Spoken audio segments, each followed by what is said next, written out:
আমি কোথাও কোনো আদালত অবমাননা করিনি। আদালত, বিচারপতি এবং বিচার ব্যবস্থার প্রতি আমার পূর্ণ আস্থা আছে, সম্মান আছে, সারা দেশের আছে। আমার জীবনেও কোর্টটা বারবার আসে এবং প্রতিটা কোর্টের প্রত্যেক বিচারক এবং প্রত্যেক বিচারপতি জানেন যে কুণাল ঘোষ কোর্টকে, বিচারপতিদের সম্মান দেয়। ফলে আদালত অবমাননার কোনো প্রশ্ন ওঠে না।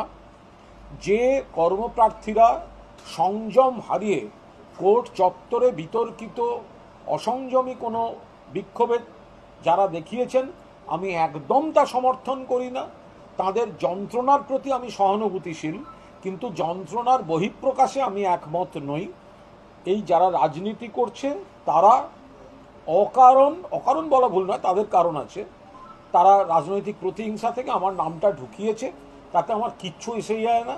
আমি মহামান্য আদালতের প্রতি আমার পূর্ণ আস্থা, পূর্ণ বিশ্বাস, পূর্ণ সম্মান আছে যে যারা এই এক ঝাঁক সিপিএম আইনজীবী, এক ঝাঁক কংগ্রেস আইনজীবী, এক ঝাঁক বিজেপি আইনজীবী, যারা এইসব আমার নামে মামলা করেছে, আমি খুব নিশ্চিত যে মহামান্য 3 বিচারপতির বেঞ্চ তারা সব শুনে এটা বলে দেবেন যে আমার বিরুদ্ধে অকারণে আমার নামটা এখানে জড়ানো হয়েছে। ফলে রুল জারি হয়েছে, সেটা যেমন একদম খাঁটি সত্যি, কারণ কোর্ট রুল জারি করেছে, কিন্তু সেটা নিয়ে আমার বিরোধী পক্ষ যারা নাচানাচি করছেন তাদের প্রতি আমার করুণা হচ্ছে।